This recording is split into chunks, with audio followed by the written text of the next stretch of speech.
लोकांना परवानगी दिली नाही असा माझा दावा आहे. मला लोकशाहीने दिलेला अधिकार आहे. मी तो अधिकारचं जतन करून मला सगळ्या गोष्टीची जाणीव आहे. मी स्टँडिंग मेंबर आहे. मित्र, तुम्हाला आवर्जून सांगतो, मी या मागच्या 8 वर्षामध्ये बार कौन्सिलचं पाणी ग्लासभर पिलो नाही. भत्ते आणि त्यांचे फॅसिलिटीज वापरायचं दूर राहिलं, पण पाणी सुद्धा पिला नाही. एवढा निष्प्र कार्यकर्ता तिथे काम करतो. मागच्या 8 वर्षामध्ये जे माझ्या अनुभवाला आलं ते माझ्या आयुष्यात कधी आलं नाही. ही संस्था वकिलाची आहे, पण वकिलासाठी अजिबात काम करत नाही हे सांगण्यासाठी मी आलोय. मला मतं आपण देताल नाही देताल हा तुमच्या मर्जीचा तुमचा विषय आहे, पण मला ऐकायला तरी पाहिजे. मी 8 वर्षे 50,000 पुस्तकं काढून 8.5 कोटी रुपये खर्च केले. ई फायलिंग करायचे 6.5 कोटी रुपये केले. एक 8 वर्षामध्ये 100 ते 125 जजेसचा सत्कार केला. 25 कोटी रुपये त्याच्यावर खर्च केले. हे सगळं वकिलांचं बिल, कुठलं बिल, ॲडव्होकेट प्रोटेक्शन ॲक्टचं बिल, त्याच्यासाठी कुणालाही वेळ देता आला नाही. खाली ड्राफ्ट तयार केला, दाखल केला, मंत्रालयात केला.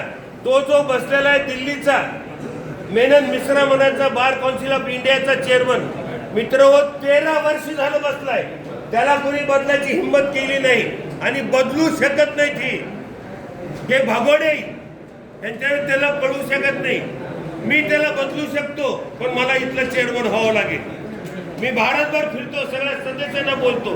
त्या माणसाने बिल, ॲडव्होकेट ॲक्ट बिल पार्लमेंटमध्ये सुद्धा दाखल केलं नाही आणि हे सांगतात की पार्लमेंटमध्ये बिल पेंडिंग आहे. काय पेंडिंग आहे? माती पेंडिंग आहे का? त्या माणसानं दाखलच केलं नाही. उलट तो मोस्ट करप्ट आहे, भ्रष्टाचारी आहे, व्यभिचारी आहे, गुंडगिरी करतो. ह्या सगळ्या परिस्थितीचा जर अभ्यास केला तर हे खालपासून वरपर्यंत हे मिली बघत आहे. यानं सगळ्यांना बदललं पाहिजे, पण बदलायची कुणाचीच हिंमत नाही. ह्या 5 वर्षाचे इलेक्शन 8 वर्षावर गेले. सुप्रीम कोर्टाने व्हेरिफिकेशन सांगितलं. आता 70 वर्ष प्रॅक्टिस असणाऱ्या माणसाचं काय व्हेरिफिकेशन करणार आहे? युनिव्हर्सिटी मधले कागद जीर्ण होऊन गेले. 2,80,000चा बार आहे. 2,80,000 पैकी फक्त 1,89,000ची यादी आली आहे. व्हेरिफिकेशन झालं, 1,00,000 लोक बाहेर आहेत मतदानापासून. हा दोष कुणाचा आहे? पहिला दोष सुप्रीम कोर्टाचा आहे आणि दुसरा दोष आमच्यासारख्या तिथं बसलेल्या बार कौन्सिलच्या सदस्याचा आहे. हे सगळं तुम्हाला सांगायचंय. मला हे सांगण्यासाठी आलो तर तुमच्या अध्यक्षांनी मला बोलण्याची परवानगी दिली नाही. तुम्ही फक्त सगळ्याला भेटा आणि जावा. या सगळ्या परिस्थितीचा अभ्यास मी केलोय आणि मी बोलता काय, मला अनुभव आहे. मला चेअरमन होता आलं नाही आणि व्हायचंही नव्हतं 3 महिन्याचा अध्यक्ष.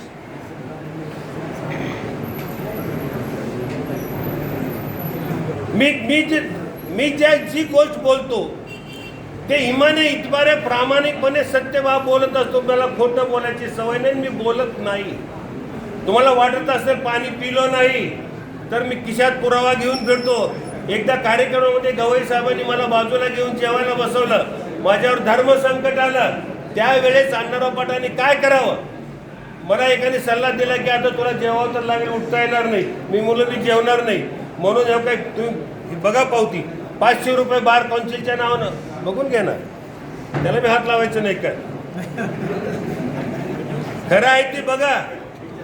आणि कुण्याही सदस्याला विचारा अण्णाराव पाटलांकडे भत्ता उचलला का म्हणून. लॉज सुद्धा वापरली नाही मी. खरं नाही. हे सगळं मी कशासाठी करतो? मला काही कमी नाही. अरे अण्णाराव पाटील स्वतःच हेलिकॉप्टर वापरतोय.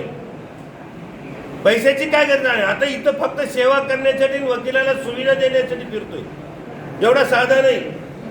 माझ्या घरचे 7 वकील आहेत, सुप्रीम कोर्टापासून ते फार डिस्ट्रिक्ट कोर्टापर्यंत. मला यांच्याशी काही, मला पैशाची काही नाही. फक्त आता उरलेला वेळ वकिलांचा करण्यासाठी काय केलं पाहिजे काय नाही. 8 वर्ष मी तिथलं बघितलो. त्यांनी 125 लोकांचा सत्कार करण्याची पाहिजे. अरे एक सिनियर ॲडव्होकेट जेव्हा सनद रिटायरमेंट घेतात, सनद वापस करतात. सनद वापस केल्यानंतर रिकाम्या हाताने घराला जातात. मी अनेक वेळेस प्रश्न उपस्थित केला की यांना काहीतरी 10 लाख 5 लाख काहीतरी एक थैली द्या 5 लाखाची आणि त्यांचा शाल सन्मान करून त्यांना घरी बसवा, म्हणजे त्यांची घरात इज्जत राहील. नाहीतर आम्ही इथं रिटायर होऊन घरी गेलो की आम्ही चहाला मागवतो वकील. बिनकामी माणूस आहे घरात म्हणतात, कामाचा नाही. रिटायर झालेल्या माणसाचं की आमची अवस्था नसते, त्याला पेन्शन मिळते, आम्हाला काही मिळत नाही. GPF मिळतो, आम्हाला काय मिळतंय?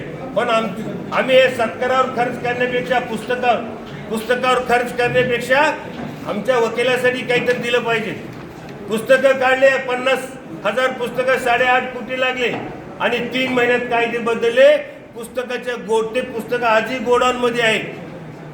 जे चांगलं केलं ते चांगलं म्हणणारच आहे. अकॅडमीचं काम केले, चांगलं काम आहे वकिलासाठी. जे क्लेम घेतात ते चांगलं काम आहे, जे ब्लेम घेतात ते चांगलं काम आहे.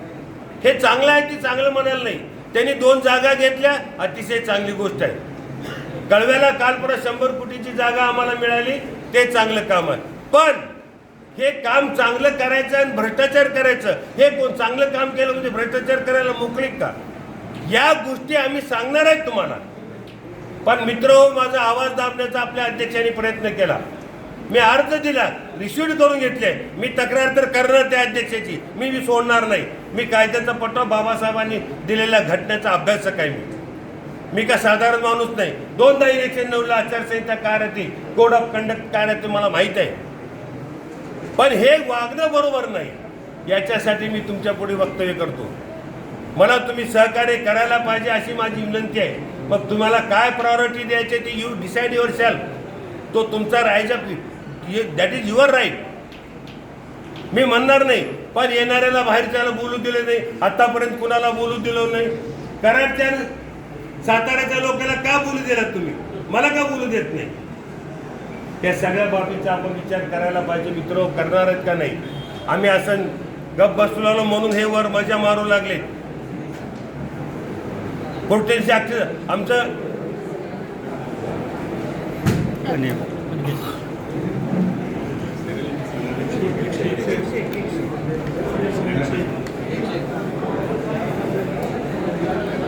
आमचा इन्शुरन्सचा प्रश्न आहे, तो कोण सोडणार? आमचा ज्युरिडिक्शनचा प्रश्न आहे, कोण करायचं ज्युरिडिक्शन प्रश्न? अरे रेव्हेन्यूमध्ये मॅटर चालवा जातो, तिथं तहसीलदार असेल डायसवर बसतो. आम्ही कोट बँड सगळं लावून जातो, तो टी-शर्ट घालून बसतो. एका हातात कप असतो चहाचा, एका हातात फोन असतो आणि करा वकील साहेब आर्ग्युमेंट निघतो. ही आमची प्रतिष्ठा घालायची आहे. मित्र तुम्हाला सांगतो, प्रतिष्ठा. एक उदाहरण मी तुम्हाला सांगतो, ते ज्युरिडिक्शन आमच्याकडे आलं पाहिजे. अरे पोलिसाला ज्युरिडिक्शन दिलं आमच्याकडे, जे की आमचे ज्युनियर पोरं काहीतरी पोट भरून खात होते, ते पोलिसाला दिलं. इथं पोलिसानं सांगितलं वा तुम्ही किती पैसे घेता, तर 5-10 हजार रुपये त्यांनी टिकुराला असं टिकुराचा दाग दाखवून 5-10 हजार घेतात. आणि हे पक्षकार आमच्याकडे 2,000 मुक्त होत होते, ते सुद्धा बंद केले. हे कुठेतरी थांबलं पाहिजे. हे बार काउन्सिल आमचं वकिलाचं काम करत नाहीये. हे बार काउन्सिल जजेस पुढे लाळ घोटण्याचं काम करतात. मग ते सुप्रीम कोर्टाचे चीफ जस्टिस असो, सुप्रीम कोर्टाचे जज असो, हायकोर्टाचा चीफ जस्टिस असो, हायकोर्टाचे जस्टिस असो, फक्त लाळ घोटण्याचं काम करतात. पुढे पुढे पुढे पुढे पुढे करतात आणि आपापलं काय काम आहे ते साधून घेतात. त्यांच्यासाठी तुम्ही त्यांना निवडून देणार का? हा माझा विषय आहे. मित्र तुम्हाला एक उदाहरण सांगतो, मी लांबलचक बोलणार नाही, बोलण्यासारखं बरंच काही आहे. प्रशांत भूषणवर कंटेम्प्ट ऑफ कोर्ट केलं कोर्टानं. चीफ जस्टिसने प्रशांत भूषणवर कंटेम्प्ट ऑफ कोर्ट केलं. कोर्ट केल्यानंतर आमच्या बार काउन्सिलनं मीटिंग बोलावली. कशासाठी? कोणत्या कारणामुळे कंटेम्प्ट ऑफ कोर्ट झालं प्रशांत भूषणवर? आज भारतामधला निष्णात वकील सिनियर काउन्सिल एका कार्यक्रमात तो म्हणाला, या सुप्रीम कोर्टामधले 6 जज मोस्ट करप्ट आहेत आणि त्याचे पुरावे माझ्यापाशी. ही बोलल्यानंतर चीफ जस्टिस म्हणतात कोर्टाचा अपमान केला, कोर्टाची गरिमा खराब केली, म्हणून त्याच्यावर कंटेम्प्ट पिटिशन करा. आणि त्या पद्धतीनं, अरे कंटेम्प्ट पिटिशन करणाऱ्या सुप्रीम कोर्टाच्या जजला माझा प्रश्न आहे, तुम्ही इन्क्वायरी करायला पाहिजे होते. कोणते 6 जज आहेत? प्रशांत भूषणकडून पुरावे घ्यायला पाहिजे होते आणि त्याची इन्क्वायरी करायला पाहिजे होते आणि त्यांना शासित केलं पाहिजे होतं. ते सोडून दिलं चीफ जस्टिसनं. डायरेक्ट गरिमा खराब केली म्हणून प्रशांत भूषणवर कंटेम्प्ट पिटिशन दाखल केली. ह्याच्या पलीकडचा कळत जाऊन सांगतो, त्यांनी तर कंटेम्प्ट पिटिशन केली, पण आमच्या बार काउन्सिलनं मीटिंग बोलावली कशासाठी मीटिंग बोलावली? प्रशांत भूषणवर ज्या जजनी कंटेम्प्ट केलं होतं चीफ जस्टिसने, त्याला सपोर्ट करण्यासाठी. मी मुलं शरम फिरम आहे का? डोके ठिकाण्यावर आहेत का नाही तुमची? कुणाला करताय तुम्ही? वकिलाचे प्रतिनिधी आहेत. काय चुकलं प्रशांत भूषणचं? असं तो पुणे जाती धर्माचा काही देणे घेणे नाही आपल्याला, पण तो वकील ही जात त्याची आहे, त्याच्यासाठी आपण त्याला पाठिंबा दिला पाहिजे. असं मोठ्या आवाजात थोडं बोलल्यानंतर त्या सुप्रीम कोर्टच्या जजचा पाठिंबा द्यायच्या ऐवजी प्रशांत भूषणचा पाठिंबा देण्याचं ठरलं. ही हकीकत आहे. 8 वर्षात हे अनुभव घेतले की बार काउन्सिल कुणासाठी काम करते. आम्ही प्रशांत भूषणला पाठिंबा द्यायचं का? चीफ जस्टिसला कशासाठी पाठिंबा? कोण आहे ती चीफ जस्टिस? आमचा त्यांनी दिले आम्हाला सनद आम्हाला बार काउन्सिल इंडिया आणि बार काउन्सिल महाराष्ट्र गोवाने दिली. त्यांनी सनद दिली आणि त्यांना आमच्यामध्ये इंटरफेअर करण्याचं काही कारण नाही. पण आमच्याकडे ते फारच लक्ष घालतात. त्यांच्या सुईचे माणसं बारचा वरचा माणूस खालचा माणूस निवडून देतात. माझ्यासारखा त्या खुर्चीवर बसल्यावर त्यांच्या खुर्च्या डळमळ केल्याशिवाय राहणार नाही. त्यांचा काही अधिकार नाही. उलट मी एवढं बोलतो, अरे लहान लहान जजेसची खालचे अगदी अपमान करतात, ज्युनियरला वाकडं तिकडे बोलतात. CPC बघितली का? कोण सिनियर आहे? हे शिकलात का कोर्टात येऊन? असे अभद्र शब्द वापरतात. आम्ही अपमान सहन करण्यासाठी इथे येत नाहीये. आम्ही वकिली करण्यासाठी येतो आणि आमचा तो अधिकार आहे म्हणून आम्ही वकिली करतो. आम्हाला जर नोकरी करून बायोमॅट्रिकवर अंगठा करून जर पैसे उचलायचे होते तर आम्ही वकील झालो नसतो. आणि वकील झाल्यानंतर 150 कोण दिली यांना एवढी हिंमत? का बोलतात? ही वकिलांचा ज्युनियरचा अपमान का करतात? कोण आहेत ते? अरे आम्ही जर सहकार्य नाही केलं तर कोर्ट चालतंय का? अजिबात चालणार नाही. त्यांना साक्षी पुरावे, त्यांना पुरावे घ्या, चालवा म्हणून जजमेंट द्या म्हणा. देता येते का? बाबासाहेबांनी हे वकिलांना दिलेली संधी आहे आणि ह्या वकिलाची संधी कुणाला काढून घेता येत नाही आणि वकिलाचा कुणी मालक नाही. म्हणून मी तुम्हाला सांगतो, या सगळ्या जजेसना एवढी हिंमत कशी आली वाकडं बोलायची? इथं कदाचित बोलत नसतील, पण बाहेरच्या गाव तालुक्याच्या गावाकडे जावा, त्यानं देव बसल्यासारखा बसतो वर, स्वतःला देव समजतो. पण त्याने इथल्या एखाद्या बारच्या माणसाने मला अपमान केला म्हणून वर पत्र दिलं तर बार काउन्सिलचं काय काम आहे? बार काउन्सिलचं काम आहे तक्रार खरी आहे का बघणे आणि चीफ जस्टिसला जाऊन भेटणे आणि त्यांना सांगणे तुमच्या सबऑर्डिनेटने, इथल्या सबऑर्डिनेट तुमच्या वकिलाचा अपमान केला, त्याला त्याची इन्क्वायरी लावा, त्याला सस्पेंड करा. नाही तर आम्हाला काय करता येते ती करता येते, आम्ही करू म्हणून. असा एक सज्जड दम दिला ना, काय चीफ जस्टिस काय करतंय? आमचं काही करू शकत नाही. काय केलं कोल्हापूरचं? 300-350 लोकांना कंटेम्प्टच्या नोटिसा दिल्या होत्या का नाही? अरे त्यांना पुन्हा झकमारीत कोर्ट द्यावं लागलं, हायकोर्ट बेंच करावं लागलं इथं. पण आमच्या वकिलाचं काही करू शकत नाही. त्यांना नंतर कळालं वकिलाला नोटिसा देऊन चालत नाही, तर वकिलाला जर काही करायचं असेल तर बार काउन्सिल इंडिया नाही तर बार काउन्सिल महाराष्ट्र गोवाला कळवावं लागते. आता काय बी कंप्लेंट केली तर त्यांनी स्वतः आम्हाला आमच्या डिग्र्या जप्त करू शकत नाही. हे नंतर कळालं सुप्रीम कोर्टाला. नंतर मग त्याला कोर्ट द्यावं लागलं. अत्यंत आनंदाची गोष्ट आहे, अभिनंदनाची गोष्ट आहे. आपल्यासारख्या दुर्गम भागामध्ये सुद्धा या नगरीमध्ये कोर्ट मिळालं, त्याचा सार्थ अभिमान आम्हाला आहे. आम्ही तुम्हाला सपोर्ट केलेला आहे. ही परिस्थिती आहे, पण इथं ते नाही चालत. म्हणून मित्रो, मी ह्या सगळ्या परिस्थितीवर एक सोल्युशन म्हणून, एक पर्याय म्हणून मी निवडणुकीमध्ये थांबलोय. मी माझी दुसऱ्यांदा निवडणूक लढवतोय, त्याच्यानंतर तिसरी निवडणूक मी लढवणार नाही, कारण इतरांना सुद्धा संधी मिळायला पाहिजे. म्हणून मी सगळ्या गोष्टीचा आज विचार करून मी आपल्यापाशी आलोय. मी सकाळी आलो तर मला परवानगी नाकारली, ठीक आहे नाकारली. मी म्हणलं मी बाहेर जाऊन बोंबलून सुद्धा माणसं गोळा करून भाषण देऊ शकतो, पण कोर्टाच्या बाहेर देणं बरोबर दिसत नाही, कोर्टाची आपले अपमान होतो. म्हणून मी तुमच्या पुढे हे वक्तव्य करतोय. मला तुम्ही मतदान करा किंवा नाही करा हा विषय नाहीये, पण ज्या गोष्टी मी तुमच्या पुढे सांगतोय ही तत्वतः सत्य व्हावी बोलतोय. आणि सत्य बोलणाऱ्याचा जर आवाज कोणी दाबत असेल तर मी पण सहन करणार नाही आणि तुम्ही पण करू नका. तुम्ही थोडी काळजी घ्या, तुम्ही थोडं लक्ष घाला. नाहीतर काय संबंध आहे त्या बार काउन्सिलचा म्हणून गप्प बसू नका. की तुमचं आपलं फादर बोर्ड आहे, फादर बॉडी आहे, त्याचा तुम्ही विचार केला पाहिजे. त्याच्या बापाची फादर बॉडी वर आहे, हे सगळ्याचा विचार केला पाहिजे. ही परिस्थिती तुम्हाला सांगावी म्हणून आलोय. तरी ह्यांनी माझा आवाज दाबण्याचा प्रयत्न केला, पण माझा आवाज दाबणार नाही. मला स्पीकरची गरज नाहीये.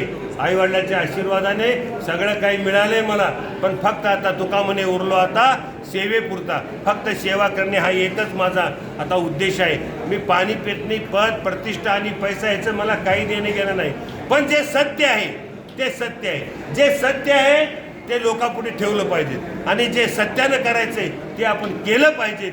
याच्यासाठी रात्रंदिवस मी मेहनत करतो. म्हणून परमेश्वराने आईवडिलाच्या आशीर्वादाने आपल्या आशीर्वादानं सगळं काही मिळालंय.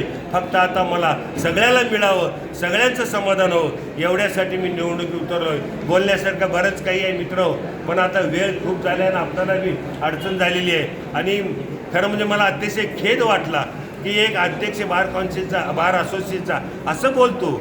याबद्दल मी अर्ज दिला, रिसिप्ट घेतले, मी कारवाई करणार, मी सोडणार नाही. मी कायद्याचा खूप भोगता बी आहे आणि जाणता बी आहे.